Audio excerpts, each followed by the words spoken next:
So you read the title. I'm not proud to be black.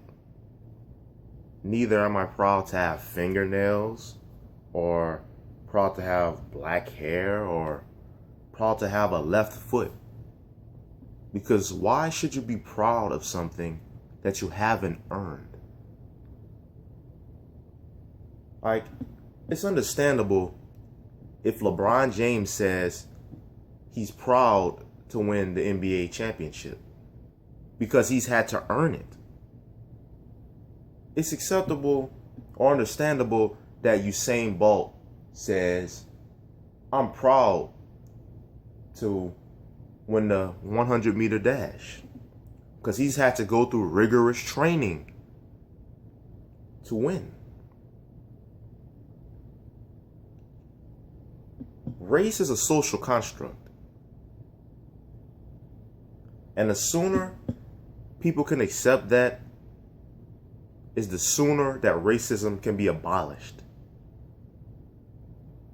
The day that you stop calling me a black man and just call me by my name and judge me off the content of my character rather than the color of my skin and putting me in a box based off the color of my skin, that's the day that we can get some real advancement and progression. Because all this racism stuff is so primitive, it's so regressive. You know how much things have been held back? Like, you know how far behind we are because of racism?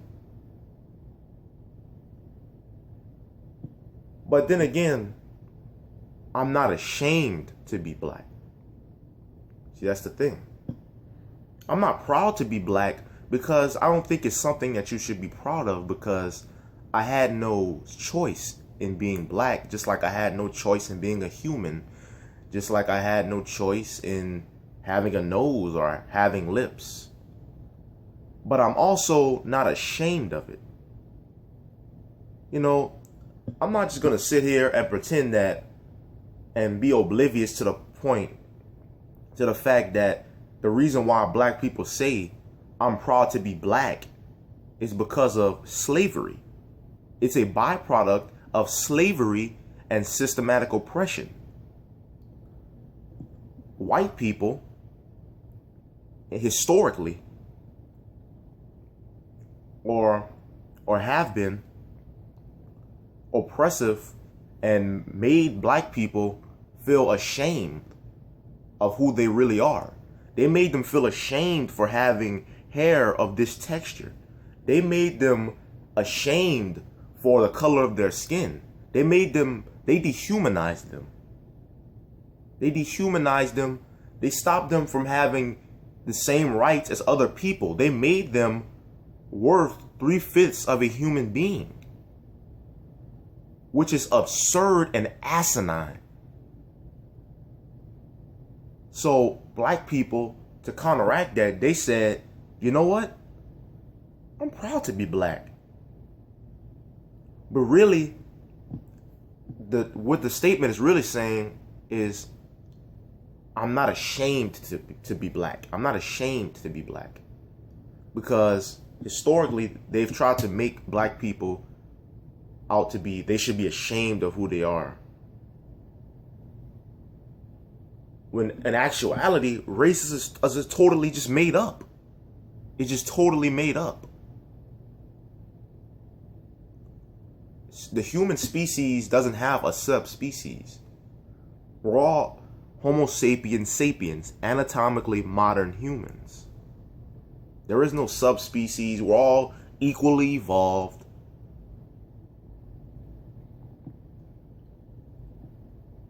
But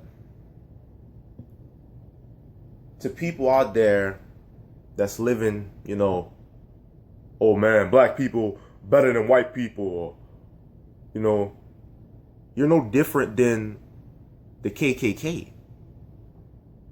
Just because there's no such thing as reverse racism. It's just racism across the board. You can't say, oh, the white man racist, man, the white man racist, and then go and turn around and say, oh man, we better than the white man. That white devil, he did this, the white devil. You're no better than them. You can't play into their game. You have to stand on your own 2 feet and stand up for the right thing. You want to have the moral high ground. Because if they're low and you just stoop down to their level, you're no better than them. You have to put this made up nonsense away and look at the bigger picture. Just imagine if all human beings came together, regardless of race, ethnicity, culture, and we just made some progression. Imagine how far we would be. Imagine how much we would get accomplished. But no, we have people fighting over stupid things like the color of your skin or what book you believe in, or, you know, what piece of land you're from. Like, that's so stupid and primitive and tribal. Like, man, just imagine. See, like, I don't even really like to use race, like, oh, black people do this or this and that, because it really is just a made up group. Because let's say, for instance, if a white person grew up his entire life in a black family, in a black neighborhood, he identified with quote unquote black culture,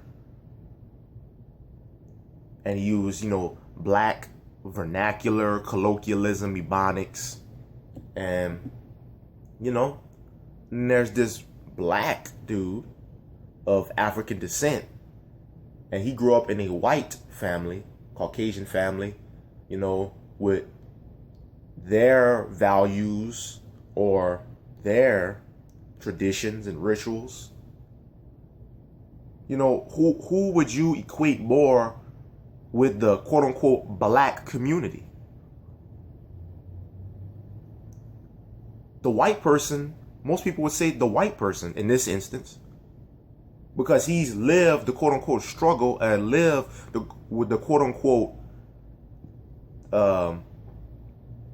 he's lived the way that most black people can identify with. They can relate with it. Whereas in the black guy, on the other hand, you can't. Most black people don't really relate with him. So they might ostracize him and say, "Oh, you're not black enough, man. You're not black enough, man. You're so white, man. You're so white. You speak proper English. You white, man. You so, man. Get out of here, man. You ain't a nigga, bro. You an Oreo, bro. You're not a nigga, man. You're Uncle Tom, man. You're Uncle Tom." See, that's showing you that race is totally socially constructed. It's not a real thing. There is no inherent difference. Of course, there are biological differences. You know, I'm not just going to sit here and ignore and say there's absolutely no difference between a white person and a black person. Of course there is. But these are strictly evolutionary adaptations, not some inherent worth or the white person is better than the black person. No, that's not what it is.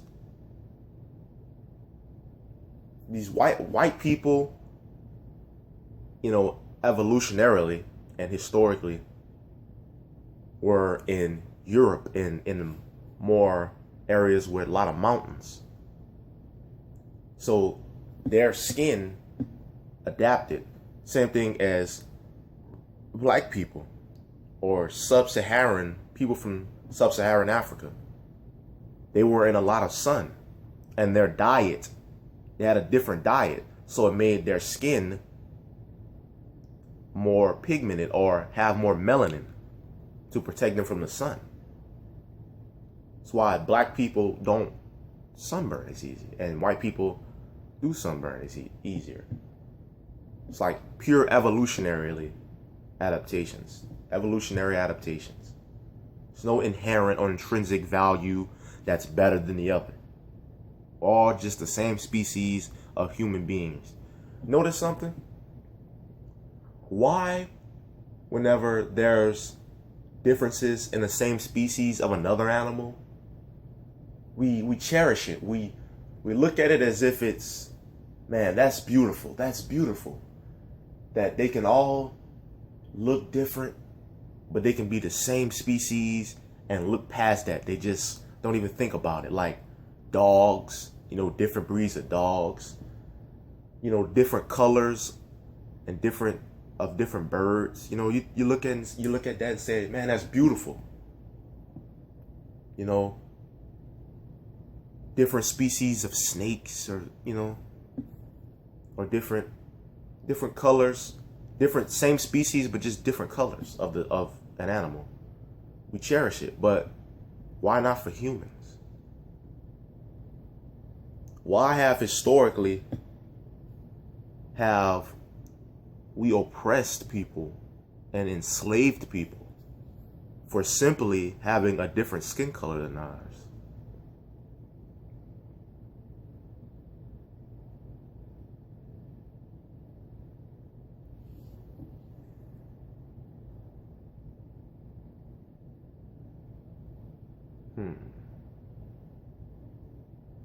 Why don't we all just love each other?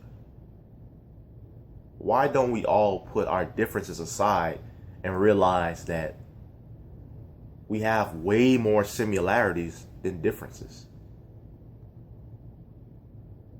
Just imagine what we can do if we stuck together